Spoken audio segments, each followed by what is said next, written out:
Salut les filles, j'espère que vous allez bien. Aujourd'hui on se retrouve pour une nouvelle vidéo.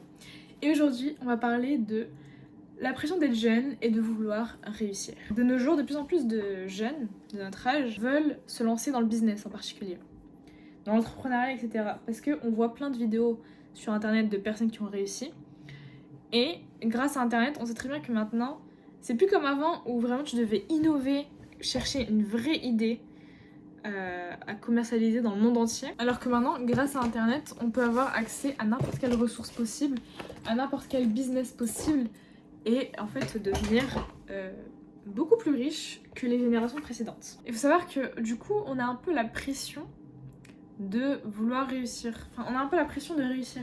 C'est-à-dire que, voilà, avant, t'avais une vie, on va dire, basique. C'est-à-dire que, il y a quelques années, il y a quelques décennies, c'était, tu obtiens ton bac, tu fais des études, plus ou moins longues, et c'est ça qui déterminait ton niveau de vie. Tu vois, plus tu faisais des études longues, plus en général, t'avais un plus haut revenu. Et après, c'est tout. Tu travaillais en CDI, ou bref, dans une entreprise, et c'est tout. T'avais réussi, tu vois.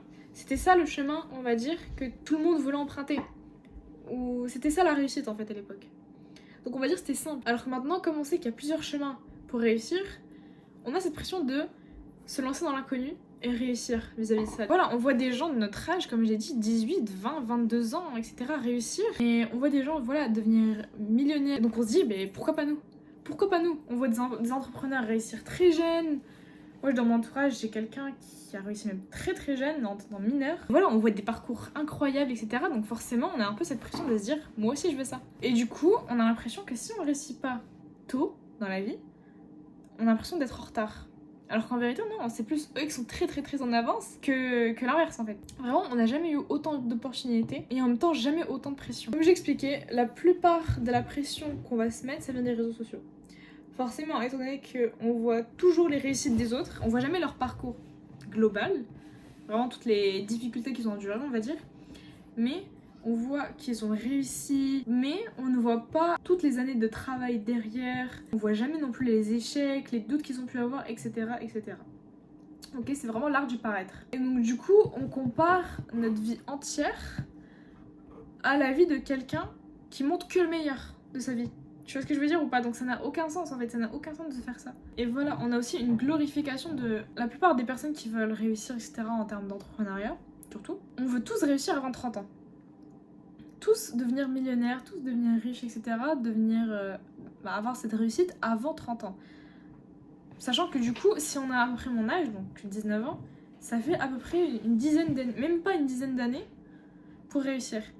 Et donc ce court laps de temps, il te fait dire que c'est chaud. Et ça te crée une pression presque inutile, parce qu'en vérité, après tes 30 ans, tu peux toujours continuer à chercher des business, à créer des choses, etc. Tu vois, ça va rien. En fait, ça va rien changer. Mais voilà, comme on voit aussi des millionnaires à 20 ans, 21 ans, etc., très jeunes, on se dit, en fait, que réussir tard, en fait, c'est quelque chose de mauvais, c'est rater quelque chose. Alors qu'en vérité, pas du tout. Et voilà, cette pression, elle peut être problématique. Dans le sens où elle transforme ta vie en compétition, tout le temps. Permanente. Ça va créer une sorte de course à celui qui réussit le plus vite, à celui qui gagne le plus, à celui qui avance le plus vite, etc. etc. En fait, c'est vraiment une course à la vitesse. Sauf que derrière, on en oublie le sens, pourquoi on fait ça, l'équilibre entre notre vie professionnelle et notre vie perso, et même le chemin personnel que tu peux te construire en fait. Tu t'oublies toi-même en étant dans cette course à la vitesse, dans cette course à la réussite, tu vois. Et moi, je suis la première à prôner la réussite. Je suis la première à prôner la réussite de tout le monde. Mais il y a des limites. Il y a des limites dans le sens où il ne faut pas s'oublier non plus. Sinon, ce n'est pas une réussite. Tu vois, pour moi, ce n'est pas du tout une réussite. Et ça va te créer en plus en parallèle de l'anxiété inutile que tu peux vraiment t'en passer en fait. Parce que tu vas avoir l'impression de tout le temps être en retard, de ne pas faire les choses correctement, faire pas assez et de perdre tout le temps du temps. Tu vois, à chaque fois que tu vas t'amuser, tu vas te dire je perds du temps alors que je pourrais travailler. À chaque fois que tu vas passer du moment avec tes proches, tu vas te dire je perds du temps, je pourrais travailler. Et au final, faire ça t'isole complètement. Et tu deviens une machine, une bête. Genre, tu vois ce que je veux dire ou pas? En fait, tu deviens même plus humain. Et ça, c'est se perdre. Et ça fait peur. Sauf que derrière tout ça, il y a vraiment une réalité que tous ceux qui ont réussi ne te disent pas. C'est-à-dire que vraiment la plupart des gens que tu vas voir réussir sur les réseaux, surtout sur les réseaux, C'est des gens qui ont mis du temps, beaucoup d'énergie, des choses que je ne vois pas. Ils ont travaillé jour et nuit pendant que toi t'étais en train de dormir ou t'étais en cours ou je sais pas où. Ces gens-là, ils ont réussi grâce à leur travail acharné. Tu vois, ils ont constamment travaillé pendant plusieurs années et c'est pour ça qu'ils en sont là aujourd'hui. Vraiment, il faut savoir que quand tu construis des business, les fondations, ça va prendre des années à se faire. C'est juste sur les réseaux sociaux, tu vas voir, ça prend 1 an, 2 ans à réussir maximum. Alors que c'est pas du tout le cas. La plupart, ils réussissent en 5, 10 ans. Facile. Donc ça sert à rien, encore une fois, de se comparer à ce genre de personnes parce que tu n'es pas là où ils en sont aujourd'hui. Tu n'as pas fait tout le travail qu'ils ont fait aujourd'hui pour y arriver. Le vrai objectif que tu vas te donner quand tu es jeune, au-delà de l'entrepreneuriat en lui-même, ça va surtout être au niveau du mindset. C'est là où tu vas vraiment devoir beaucoup jouer. Quand on est jeune, le vrai but, c'est pas forcément d'immédiatement être riche ou d'être parfait ou d'avoir tout compris à la vie ou d'avoir appris toutes les choses possibles et imaginables du monde. C'est plutôt, le vrai but, c'est que tu apprennes, que tu échoues, que tu expérimentes, que tu construis des choses, que tu comprennes qui tu es vraiment, etc.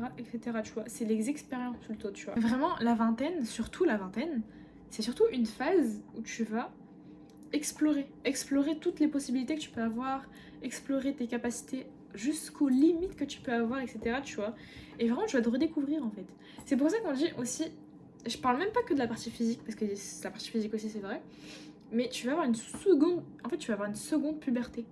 Tu vois, t'as la première puberté qui arrive en général au début de l'adolescence, mais là, à la vingtaine, tu vas avoir une sorte de seconde puberté, que ce soit physique, mais aussi mentale. Je vais te donner aussi quelques conseils pour gérer aussi cette pression que tu peux avoir en voulant réussir très jeune. Parce que même moi, honnêtement, c'est mon cas, hein. Je suis aussi la première à vouloir réussir très jeune. Mais on a tous besoin de rappel et du coup, je vais te donner quelques conseils pour résister un peu à cette pression. Déjà, arrête de mesurer ta vie uniquement par la vitesse. Vraiment, c'est pas la seule métrique que tu dois avoir, tu vois. C'est tes résultats que tu dois avoir comme métrique. C'est plutôt la profondeur. C'est vraiment regarder toutes les compétences que tu acquéris, stabilité, la cohérence, la profondeur de tes projets, etc. C'est-à-dire vraiment le fait que tu les travailles en profondeur, que voilà, c'est pas une réussite rapide en fait. Donc vraiment, vois plutôt tes résultats au lieu de par le temps, par la vitesse. Deuxième chose, construis des compétences solides, tu vois. T'en auras forcément besoin. Surtout, même si tu veux créer des business, peu importe quel business tu veux créer, tu vas forcément avoir besoin de compétences. Apprendre des compétences, la vente, le marketing, la tech, qu'est-ce que je peux te dire, la relation client, bref, plein de choses qui vont faire que tu vas devoir les développer avant de te lancer. Globalement, tu vas les développer avant de te lancer. Au lieu d'être obsédé en fait par l'argent que tu peux avoir rapidement, par la reconnaissance des gens rapide, focus-toi sur apprendre des choses, sur maîtriser quelque chose et avoir une vraie valeur, donner une vraie valeur, développer une vraie valeur avec ta compétence. Ce que je peux te conseiller aussi, c'est que limite les comparaisons toxiques. Déjà, arrête de te comparer, tu vois. Moi, j'ai toujours dit ça, même dans mes précédentes vidéos. Arrête de te comparer. Arrête de te comparer, c'est inutile, tu perds du temps inutilement pour rien. Donc vraiment, si vraiment ça te met un peu la pression que tu vois des gens réussir tout le temps, dans ce cas-là, coupe-toi de ce contenu-là. Coupe ce contenu qui te fait sentir en retard, ou du moins réduis-le. Essaye aussi de suivre du coup des personnes voilà, qui ont réussi, écoute des podcasts sur ça, sur des personnes qui ont réussi, etc. Leur parcours, leurs échecs, et des parcours réalistes aussi, au départ, surtout au départ. Et rappelle-toi que chaque personne, chaque réussite a un chemin différent, tu vois. On n'a pas tous les mêmes... on n'est pas tous à la même case de départ dans la vie, on n'a pas tous les mêmes opportunités, on n'a pas tous les mêmes... voilà, les mêmes bagages, on va dire, dans la vie. Arrête de te comparer, ça ne sert strictement à rien, à part perdre du temps et perdre la confiance en toi. Aussi, ce que je peux te conseiller, c'est construire une vision long terme de ta vie. Tu vois, essaie de construire sur genre 5 ans, on va dire, par exemple. Et te dis pas, qu'est-ce que je veux faire cette année ou qu'est-ce que je vais entreprendre cette année. Dis-toi plutôt, quelle vie je veux construire sur 5, 10, 15 ans. Quelle version de toi tu veux atteindre au prime de ton prime de ton prime. Tu vois. Comme ça, tu changes complètement la perspective dans laquelle t'étais. Honnêtement, ça te met beaucoup moins la pression de faire ça. Rappelle-toi aussi que la pression, ça peut être une force. Tu vois. Parce que si t'as vraiment zéro pression, on a tous besoin d'un peu de pression, un peu de stress. Si t'avais zéro pression, zéro, bah, en fait, tu serais un peu genre fainéant. Dans le sens où parce que tu dis, bah, C'est tout. On s'en fout de réussir. En fait, il n'y a pas d'urgence, rien du tout. C'est pour ça que je te dis c'est un minimum important d'avoir au moins un peu de pression. Parce qu'elle n'est pas forcément que mauvaise, tu vois. Elle peut être bien dans le sens où elle peut te servir de motivation, de discipline, te rappeler pourquoi tu fais la chose. Et même d'ambition. Ça peut donner d'autres ambitions derrière. Donc vraiment, tu peux avoir de la pression, mais seulement si elle reste saine. Si elle reste vraiment à basse dose. Honnêtement, les filles, même moi, ça m'arrive, même si j'ai dit ça, ça m'arrive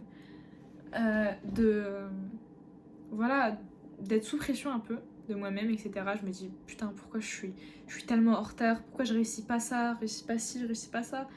Et je me pose 10 millions de questions. Et honnêtement, les filles, rappelez-vous que, voilà, on est jeunes. On est encore très jeunes, on peut encore construire n'importe quoi dans notre vie. C'est vraiment le commencement de notre vie, en fait. C'est le commencement de notre vie. Notre vie, elle s'arrête que quand on meurt. Donc, tant que tu n'es pas morte, tu peux construire tout ce que tu veux, tous les projets que tu veux, tous les business que tu veux, lancer tout ce que tu veux, tu vois. Donc voilà les filles, j'espère que vous avez aimé la vidéo. Sur ce, n'hésite pas à t'abonner, à commenter, à partager et à liker la vidéo.